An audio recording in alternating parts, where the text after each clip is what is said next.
When I say strong, you say New York? Strong! New York! Strong! New York! When I say strong, you say New York? Strong! Woo! Strong! New York! When I say Gabrielle, you say Lions. Gabrielle! Gabrielle! Lions! All right. I am so fucking fired up to introduce, like I said, one of the baddest women on the planet. I want to tell you really quickly how I met Dr. Gabrielle Lyon. I did this crazy experience in California. It was a 75-hour course where we didn't sleep, they didn't feed us, they put us through hell. It was led by Navy SEALs, Marine Special Forces, unbelievable entrepreneur, MMA fighter. It was intense. It was one of the hardest things I've ever done. And the guy who runs that, after it said, you have to meet my doctor. And you know, this dude is a bad motherfucker. And I'm thinking that his doctor is like some bad motherfucker too. And he's like, you have to meet my friend, Dr. Gabrielle Lyon. And I met Dr. Gabs, and she told me that she takes care of pretty much half of the Navy SEALs, period. Her husband is a Navy SEAL. She takes care of Mavericks. She's a doctor, she's a physician, and she takes care of people. And I think the coolest thing about her message is this idea that protein is essential for not only strength and health mentally, but longevity. Yeah. And so her whole entire practice is to talk about that. And she's an author, she's a podcaster, she is a friend of mine. I am so, so lucky to call her a friend. Dr. Gabrielle Lyon.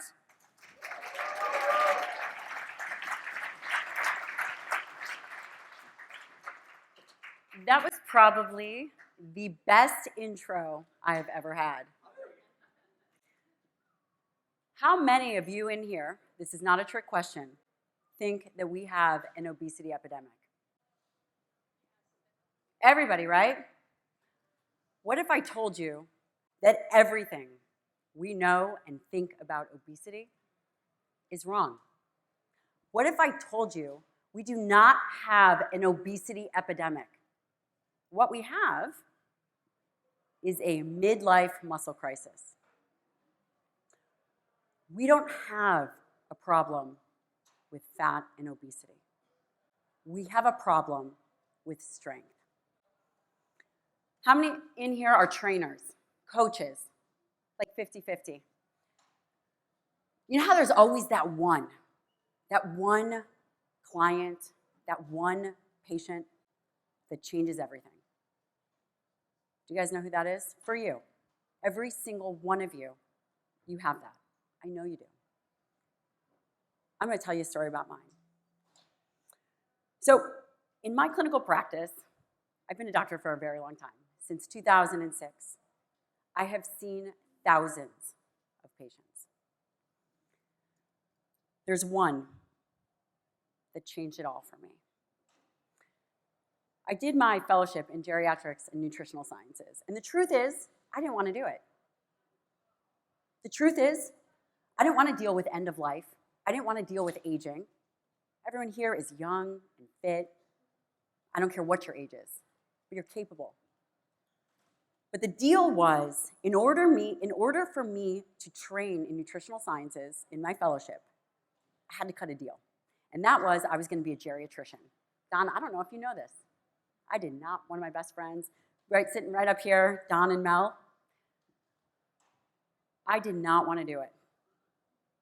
So here I was, and for any of you providers in here, you know what a medical fellowship is. You're up at 4 a.m., you're seeing patients. I was seeing patients in the nursing home, in the hospital, at the end of life. And then in the evening, I was running an obesity clinic. And I was looking at the interface. I was working on a study, and I was looking at the interface between body composition and brain function. You know, Louisa was up here talking about Alzheimer's. And so many of you in here, you know what that looks like personally, and it's devastating, isn't it? will crush your soul, especially if it's someone you love. So I fell in love with one of these participants. And by the way, I have 30 minutes, so you guys have to sit and listen to my story. This is a captive audience, and my kids are not as captive. I fell in love with one of these participants. She was a mom of 3. She always put herself last. She had yo-yo dieted the same 20 pounds, 20 years. For you coaches out there, you know someone like that. She did exactly what we told her to do, exactly what the medical community had told her to do. She ate less, she exercised more, she lost weight. Do you guys think she lost weight? Hell yeah, she did. She lost weight, she destroyed her muscle, she destroyed her metabolism, she damaged her brain in the process. I imaged her brain, and her brain looked like the beginning of an Alzheimer's brain. She was in her mid-50s. You know, we think about these diseases of aging, like cardiovascular disease, Alzheimer's. We think about it as if they are something out there. They don't begin there. They start in your 30s. They are related to body composition.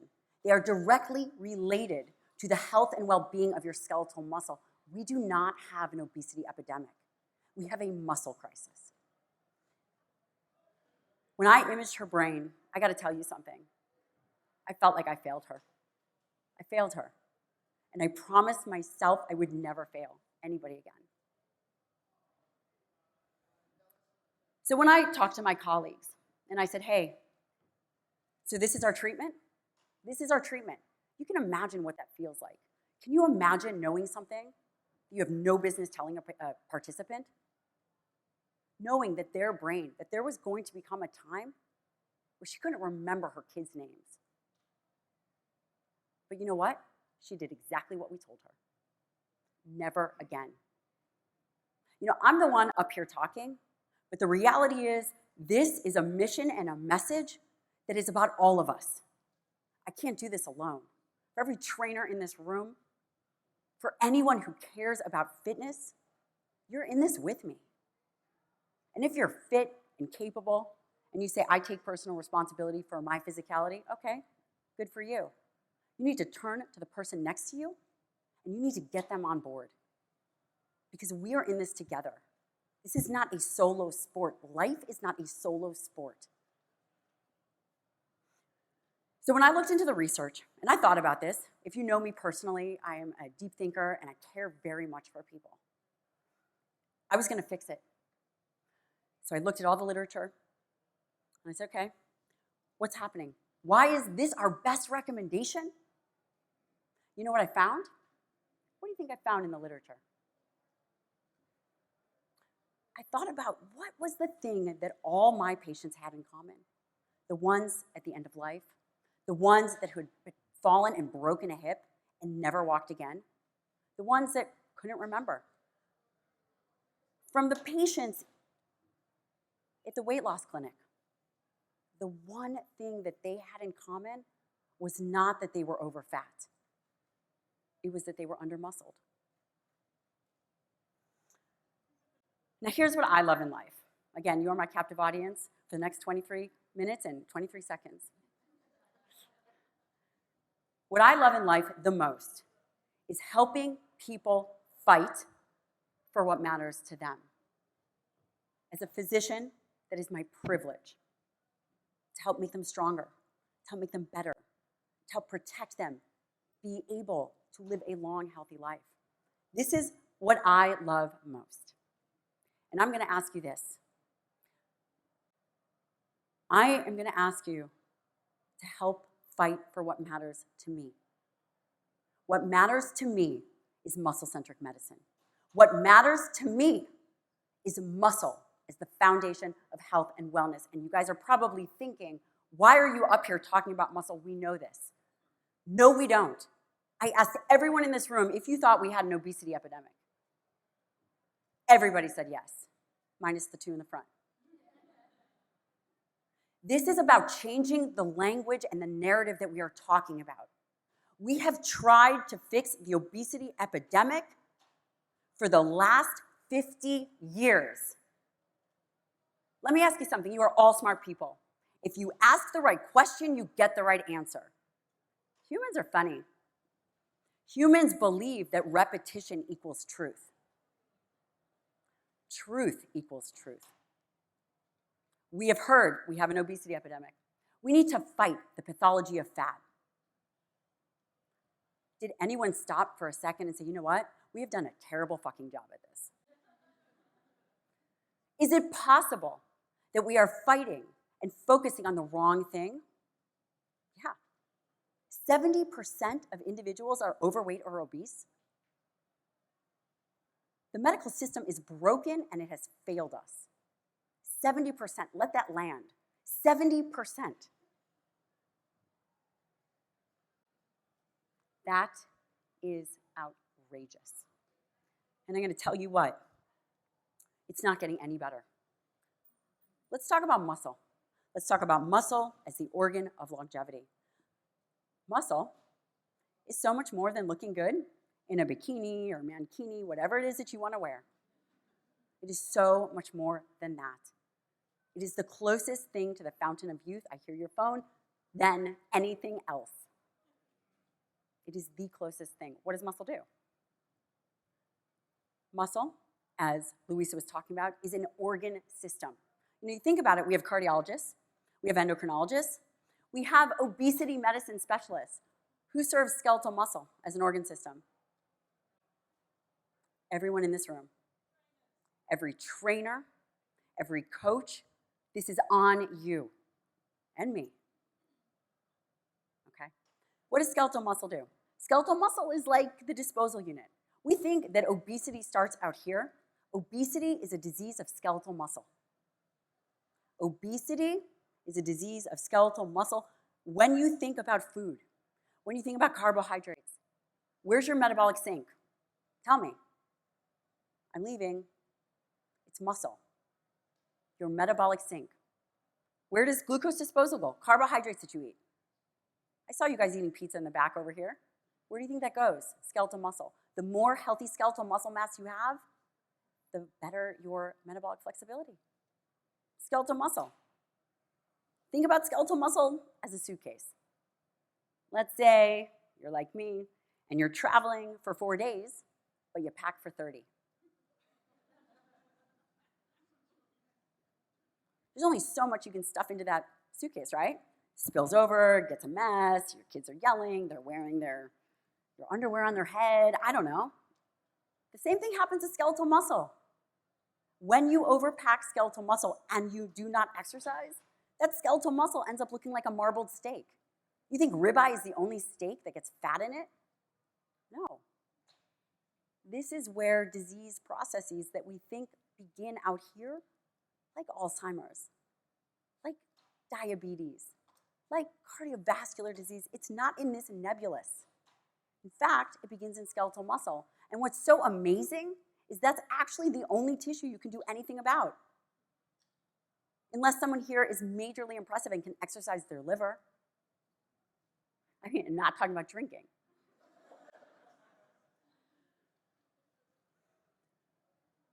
Skeletal muscle is the organ of longevity.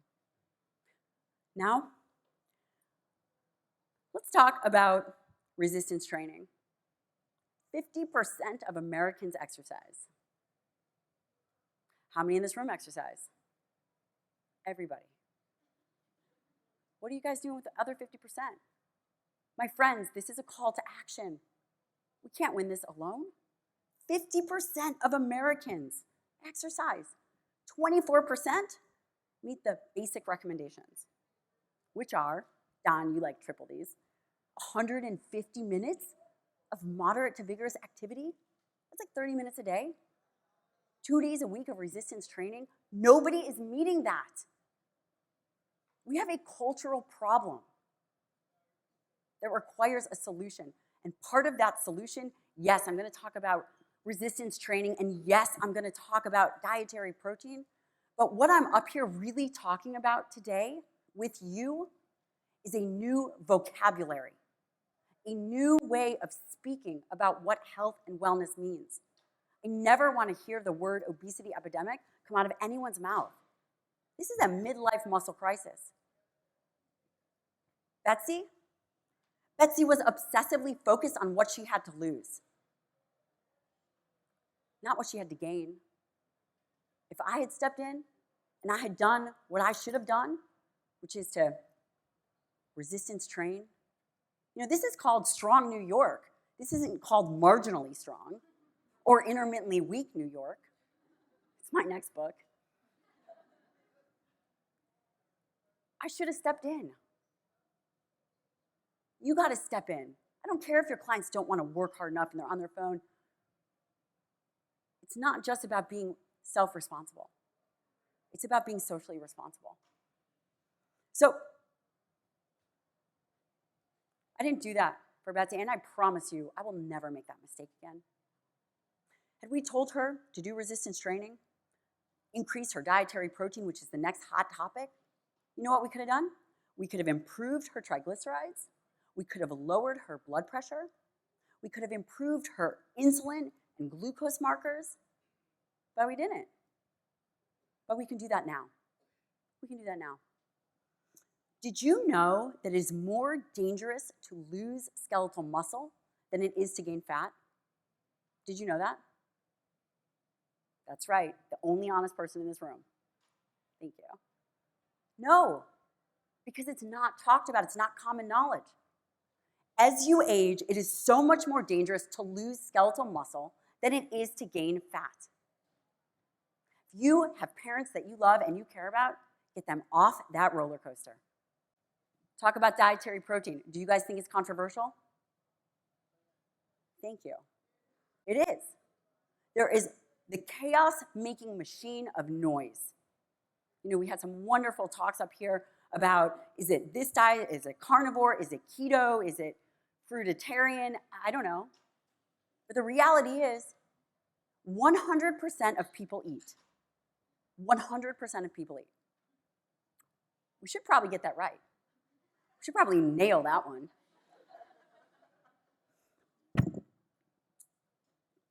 60, not 60, I'm gonna start over. 40% of women 65 and up do not meet the requirement, the minimum requirement for dietary protein.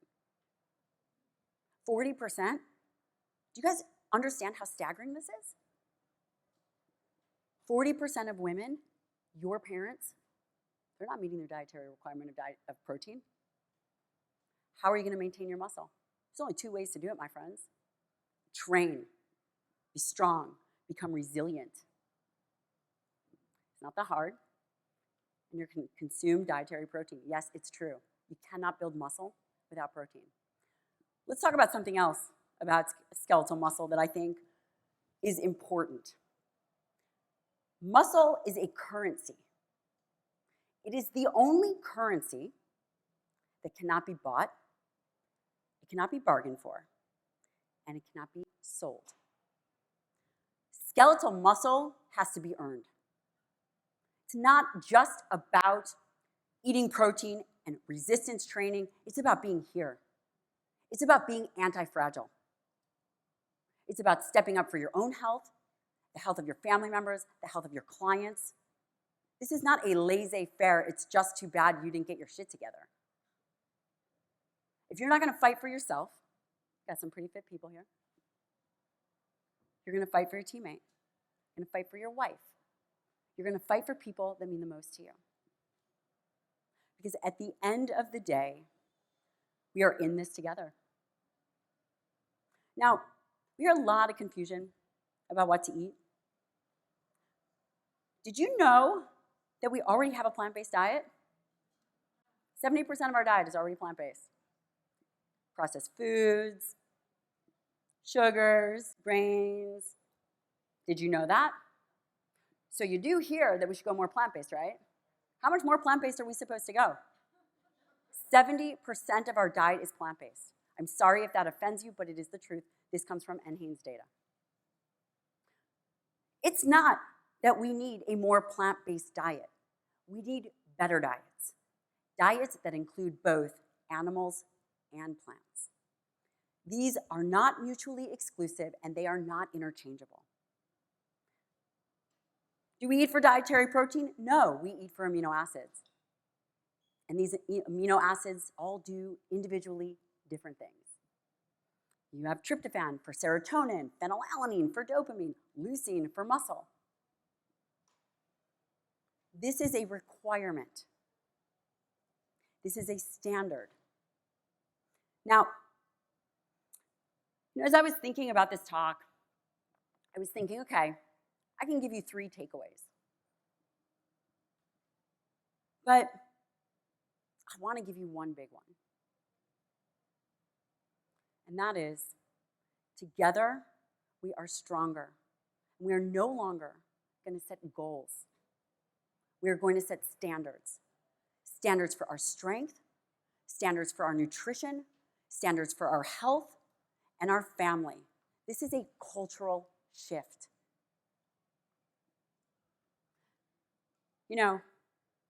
Is this my fight? Hell yeah, it is. This is my fight. This is Don's fight. This is Luisa's fight. This is your fight. And we are in this fucking thing together.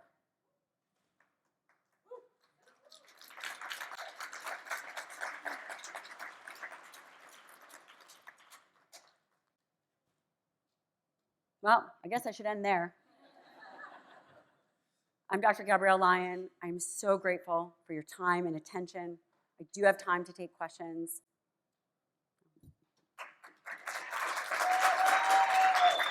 Thank you.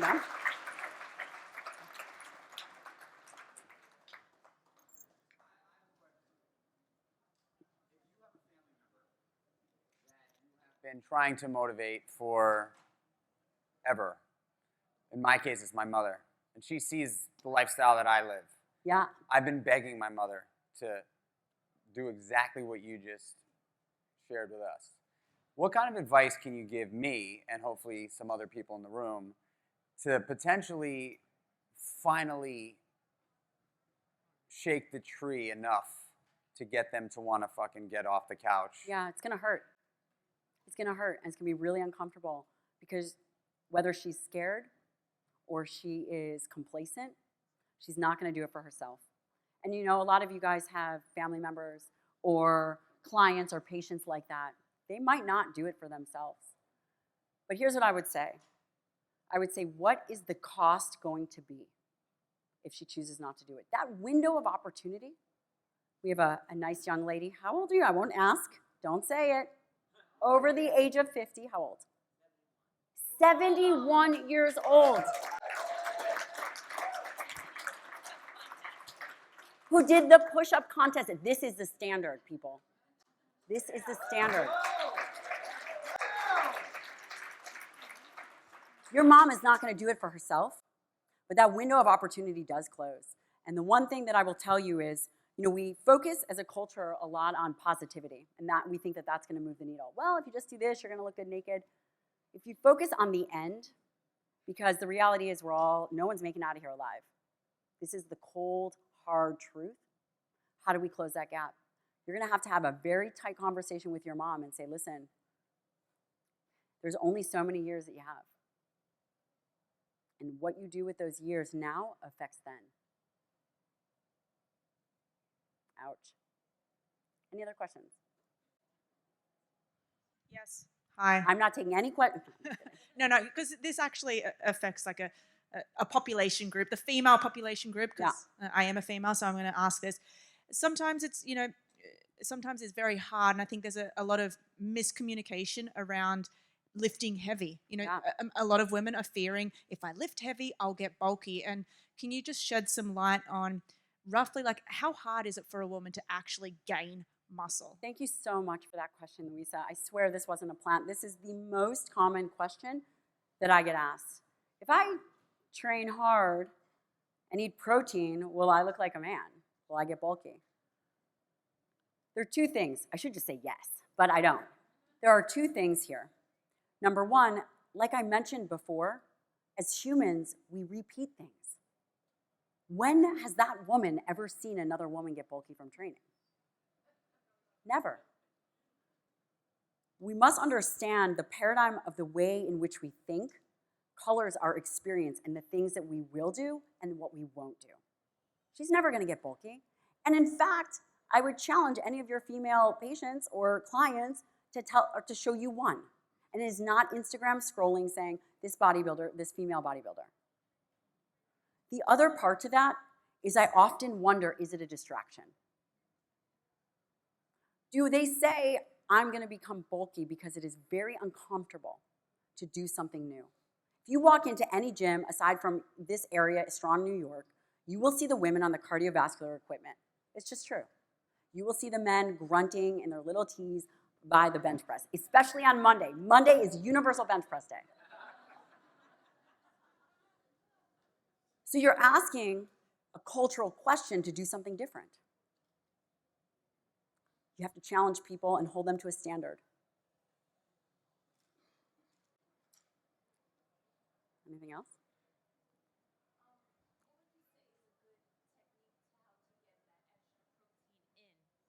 Super easy. So that's the part that I left out. For dietary protein, the evidence really supports there's the 24-hour amount, but then as we age, the distribution does matter. And the distribution matters in that first and last meal of the day. You do need to hit a threshold, especially if you're more mature. And that would easily be if you hit 40 grams of protein from a shake, a whey protein shake in the morning, your last meal of the day, maybe it's lean steak, burger, something, eggs, something, Greek yogurt. It doesn't have to be complicated, but it does have to be consistent.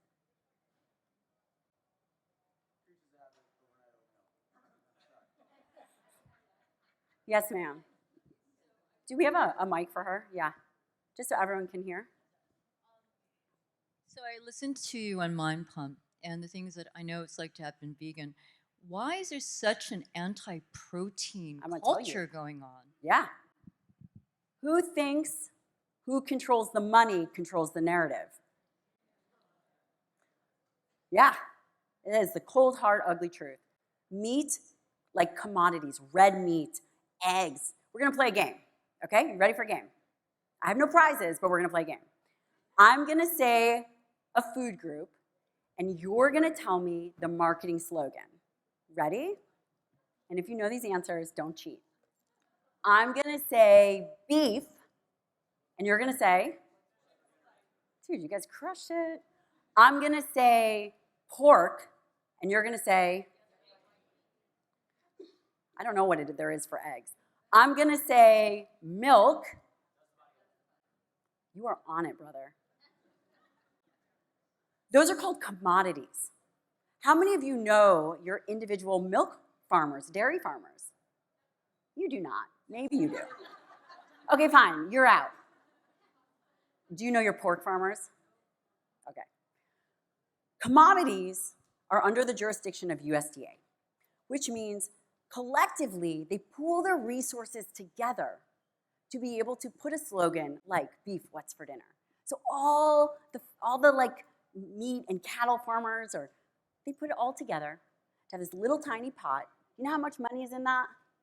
So we've got corn and soy and egg and beef and dairy and pork. Their collective marketing budget is $750 million. You're like, that sounds like a good paycheck. Yes, but that's not a lot of money. Compared to, and it's under the jurisdiction of the USDA, compared to, I say, I don't know, I'll say PepsiCo.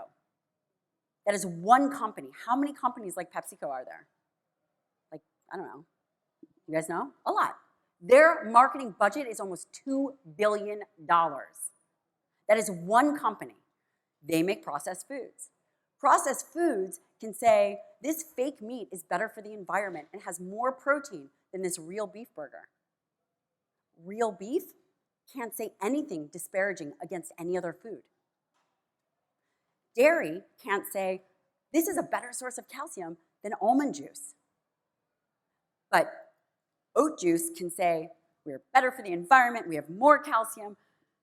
Oats have nipples and everything else. Whoever controls the money controls the marketing. Remember that movie Game Changers came out? like the bane of my existence? Do you know that the director, before he put the movie out, and maybe he just believed in it, invested $150 million in a rice pea blend protein shake? I mean, I know it's not a conflict of interest or anything, but it doesn't matter. It's a narrative. The money and the narrative follows. So that's why you hear so much about anti-protein, because the truth is, these are essential nutrients. Is animal protein the same as plant protein?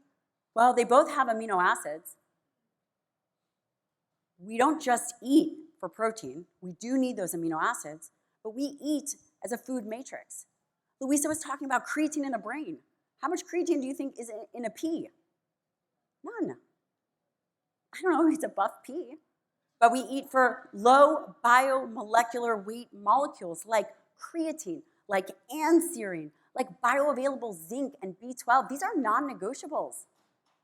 The older you get, the less you eat. Children, these are called vulnerable populations. Children, there are millions of children that are iron deficient. You're not getting iron from spinach. You show me one kid that is going to eat, 5 cups of spinach, and I will tell you, you are lying. It is not the same. But it's the chaos and the misinformation that spreads, and we begin to think that these things are interchangeable. Where is the health of our society?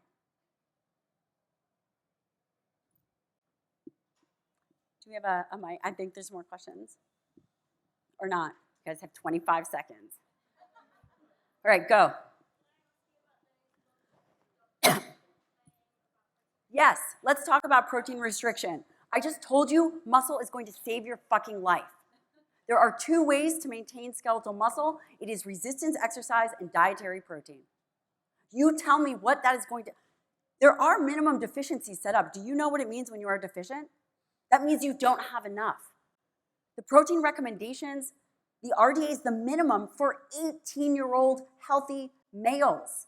You tell me how that's going to help longevity. That's the minimum for them. Let's just say that those longevity doctors, okay, who are not nutrition experts, by the way, or muscle experts, by the way, let's just say they were right, which I'm not saying they are. How much longer are you going to live, and what is the quality of your life? You're going to protein restrict. I just told you that is going to destroy your muscle. How are you going to be able to get up off the toilet? How are you going to be able to do your activities of daily living, pick up your groceries, put your kid overhead? Like, how are you going to do that? You tell me one older adult that you would ever give the recommendation to restrict your dietary protein. And I will tell you, you are giving them the worst possible advice that I could ever think of. Protein restriction is a joke. It is dangerous. And again, let's say they're right. Okay, you're gonna live how much longer? 6 hours? 6 weeks? Give me a number. Last time I checked, rodents and C. elegans models are not the same as humans. Anyway, I feel very strongly about this because the truth is I'm up here, but I'm just the messenger. Any one of you could be up here. This is about a mission. This is not about a book. Yeah, I wrote a book. It took 2 years, a really long time, Forever Strong. But this is about a mission. This is about something so much more than me, so much more than Mel or Louisa. This is about changing the vocabulary of medicine. All right, I think I'm out of time.